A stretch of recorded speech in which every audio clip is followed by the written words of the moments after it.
ಮೈಸೂರು ರಾಜ್ಯ ವಂಶಸ್ಥರು ಮತ್ತು ಸರ್ಕಾರದ ನಡುವಿನ ತಿಕ್ಕಾಟ ಮತ್ತೊಮ್ಮೆ ತಾರಕಕ್ಕೇರ್ತಾ ಇದೆ. ರಾಜ ವಂಶಸ್ಥ ಯದುವೀರ್ ಅವರೇ ಗುದ್ದಲಿ ಪೂಜೆ ನೆರವೇರಿಸಿರುವ ಪ್ರಾಜೆಕ್ಟ್ಗೆ ಈಗ ಸ್ವತಃ ಪ್ರಮೋದಾ ದೇವಿ ಅವರೇ ಸ್ಟೇ ತಂದಿದ್ದಾರಂತೆ.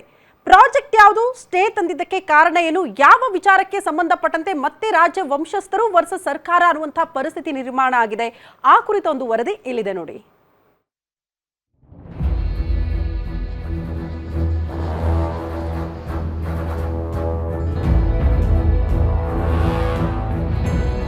ದೇಸಿ ಉತ್ಪನ್ನಗಳ ಮಾರಾಟಕ್ಕಾಗಿ ಮೈಸೂರಿನಲ್ಲಿ ತಲೆ ಎತ್ತಲು ಸಿದ್ಧವಾಗಿದ್ದ ಯುನಿಟಿ ಮಾಲ್ ನಿರ್ಮಾಣಕ್ಕೆ ಆರಂಭದಲ್ಲಿ ವಿಘ್ನ ಎದುರಾಗಿದೆ. ಮೈಸೂರು ದಸರಾ ವಸ್ತು ಪ್ರದರ್ಶನ ಆವರಣದಲ್ಲಿ ಸುಮಾರು 6.3 ಎಕರೆ ವಿಸ್ತೀರ್ಣದಲ್ಲಿ ದೊಡ್ಡದಾದ ಯುನಿಟಿ ಮಾಲ್ ನಿರ್ಮಿಸಲು ಕೇಂದ್ರ ಸರ್ಕಾರ ಯೋಜನೆ ರೂಪಿಸಿತ್ತು. ಈ ಕಟ್ಟಡ ನಿರ್ಮಾಣಕ್ಕೂ ಸಂಸದರಾದ ಯದುವೀರ್ ಗುದ್ದಲಿ ಪೂಜೆ ಮಾಡಿದ್ರು. ಆದರೆ ರಾಜವಂಶಸ್ಥೆ ಪ್ರಮೋದಾದೇವಿ ಒಡೆಯರ್ ಕಟ್ಟಡ ನಿರ್ಮಾಣ ಮಾಡದಂತೆ ಸ್ಟೇ ತಂದಿದ್ದಾರೆ.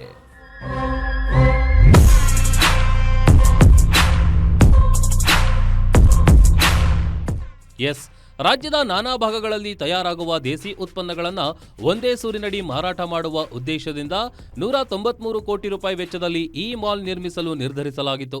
ಇದೀಗ ರಾಜವಂಶಸ್ಥೆ ಪ್ರಮೋದಾದೇವಿ ಒಡೆಯರ್ ಯುನಿಟಿ ಮಾಲ್ ಆರಂಭಕ್ಕೆ ವಿರೋಧ ವ್ಯಕ್ತಪಡಿಸಿ ಕಟ್ಟಡ ನಿರ್ಮಾಣಕ್ಕೆ ಹೈಕೋರ್ಟ್ ಮೆಟ್ಟಿಲೇರಿ ಸ್ಟೇ ತಂದಿದ್ದಾರೆ.